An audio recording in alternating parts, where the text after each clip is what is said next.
Prologue. The Infernal Liturgy. The first voice came on a Tuesday night in Ashford, a quiet town where nothing worse than a high school scandal usually made the news. Mrs. Hanley was folding laundry when she heard the click of her front door latch. She froze. Her husband, Harold, had been in the ground for 7 years. Her emotions had just recently become manageable, but now she thought she heard him say, "Turn back." She turned and dropped a towel. Harold stood in the doorway, wearing the same funeral tie she had buried him in. But his face sagged like wax under a flame, one eye bulging, the other sinking into the skull. His jaw swung loose as he groaned again. "Turn back before the fire takes you." The words came out broken, half-sung, like a hymn gone sour. She could not remember a single verse. By the time she found her voice, Harold was gone, leaving only the smell of scorched hair in the room.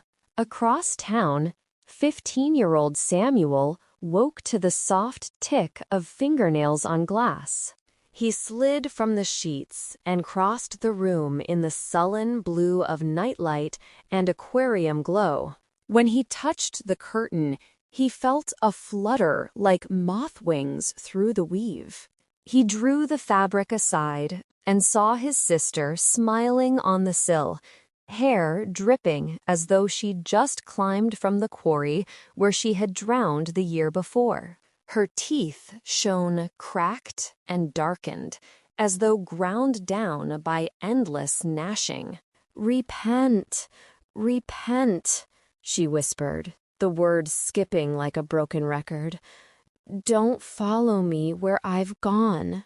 Last summer, Samuel had seen her lowered in white.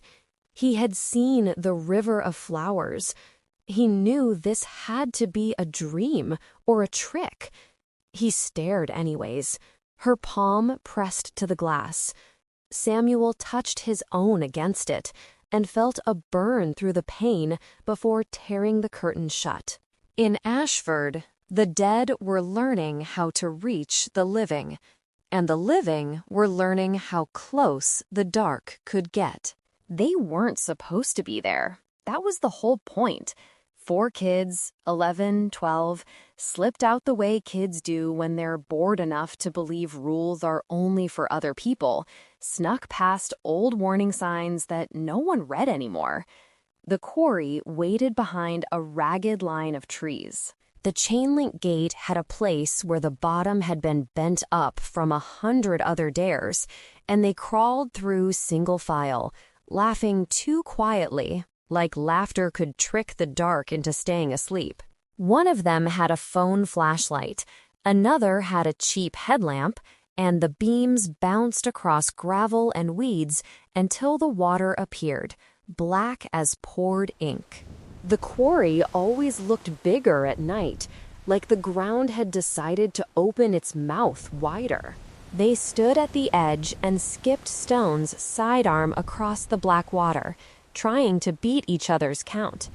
Each flat rock skittered and hopped, the kids calling out numbers under their breath, turning the quarry into their personal scoreboard. "Have you heard what's happening in town?" said Jace, the oldest by a year.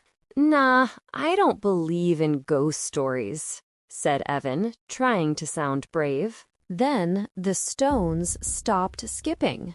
"Ooh, what happened?" he stammered, fear sneaking up into his voice. They waited for the splash until it finally came, late and wrong.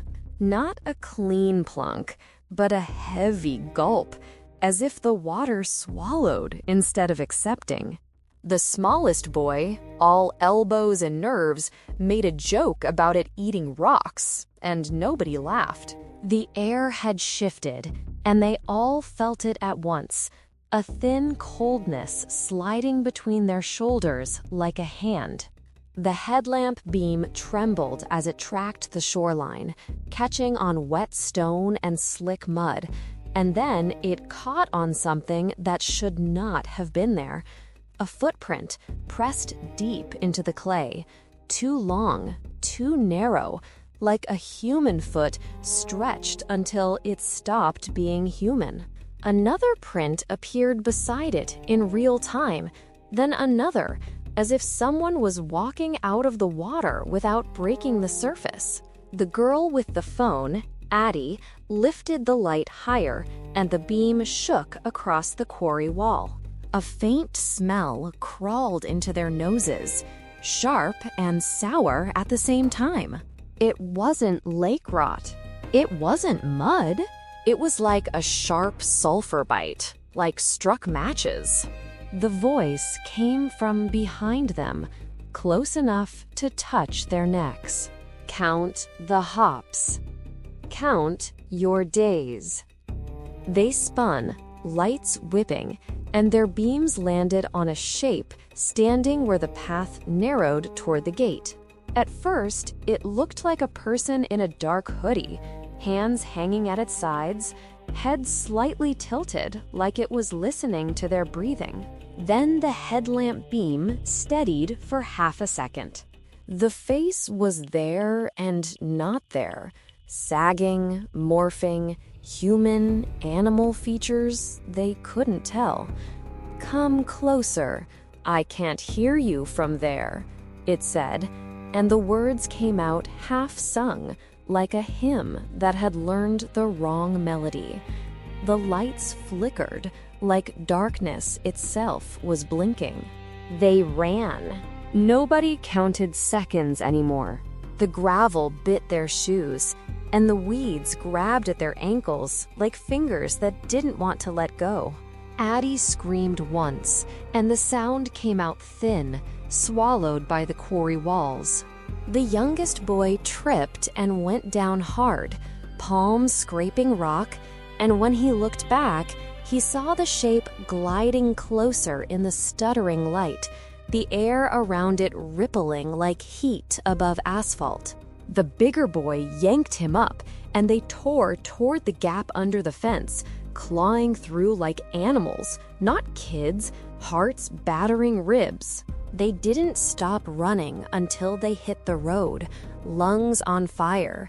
And when they finally dared to look back, the quarry was only dark water and stone, quiet as if nothing had spoken at all. But the smell of sour sulfur clung to them anyway, woven into their clothes, and none of them could explain why their flashlights still trembled in their hands long after the batteries should have steadied. Then Addie's phone buzzed, once, sharp, and her screen flashed white with a string of nonsense symbols, like it had tried to display something it wasn't built to hold. At the same moment, the ground gave a faint, low shudder under their shoes, not enough to knock them down, just enough to make the roadside gravel whisper. Somewhere far beyond the ridgeline, too distant to see, a dull pulse rolled through the air like a subsonic breath, and every hair on their arms lifted as if the night itself had just inhaled. "Time to go," blurted Addie, as 4 kids ran into the night. By week's end, the town was unraveling. Families whispered of voices in the night. Apparitions appeared in mirrors, in windows, in doorways. The dead wept, pleaded, or shrieked. The more the living resisted, the more grotesque the visitors became. Reeking smells, misaligned features, scorched skin. A chorus of despair rose from Ashford's streets like a chant of the damned. At St. Luke's Hospital, Nurse Rinna nearly fainted when her dead mother appeared in funeral lilies, wrists scorched black as if from chemical burns. Voice commanding. "Stop your ears no more," she rasped. "You've seen enough dying. Don't let them drag you down with the rest." Rinna dropped her clipboard and fled, the words clinging like antiseptic to her skin. Neighbors tried to explain it away. Bad dreams, stress, chemical leaks. The police took endless calls but found nothing, except terrified witnesses. Several reported a faint, lingering smell of ash. The town gave the phenomenon a name whispered with dread: the infernal liturgy. Pastor Elias Grant watched it all with hollow eyes from his parsonage window. 3 months earlier, cancer had taken Miriam, his wife. He had preached her funeral and buried her, but he had not buried his despair. Since then, his prayers had left him with questions he could not answer. On Thursday night, he was drying a mug when he heard her voice. "Elias." He staggered into the hall. She stood in the porch light's glow, her face familiar yet transformed. No trace of the illness that had stolen her, no shadow of pain. Her eyes were bright, clear as morning, steady on him with a love both tender and commanding. "Elias," she said, her voice like a chord resolved. "Tell them the truth. They think they have time, but they do not." His breath caught. He reached for her hand, but never reached it. Warmth flowed through him, fierce and gentle at once, as if life itself pulsed from her touch. The grief knotted in his chest loosened, replaced by something heavier: responsibility. Then, as quickly as she had come, the glow thinned, and he stood alone in the hallway, trembling, Miriam's words still ringing like a bell in his soul. They think they have time. She was gone. Elias sank to the floor, the dish towel clenched in his fist. By dawn, his decision was made, not out of certainty, but out of obligation. He had always spoken of hell as distance from God, not fire and torment. If others were seeing what he saw, perhaps together they could make sense of it. He unlocked the basement of Ashford Presbyterian, dragged out folding chairs, and scrawled a notice for the church bulletin board. Hell Support Group, Fridays at 7 p.m. Membership was down, lower than it had ever been, but Elias was sure at least a handful of trembling souls would arrive. They weren't coming to him for answers. They came because hell had already found them. 38 miles away, behind a folded line of Appalachian Ridge and protected forest and a chain-link gate with no sign, the extension facility went by a harmless name on paperwork: an infrastructure upgrade, a beam stability program, a materials research expansion. The locals called it the Research Complex and left it at that. Inside, the engineers never used the phrase black hole. They used softer words, safer words: horizon proxy, containment event, boundary interaction. Anything but the thing the public would panic over. On Tuesday night, Ashford's Tuesday night, the chamber reached the threshold it was designed never to reach. There was no explosion, no sirens, no headline. Just a tremor in the numbers, a soft deviation in the instruments, and a brief, impossible bend in the signal timing that made the technicians look at each other without speaking.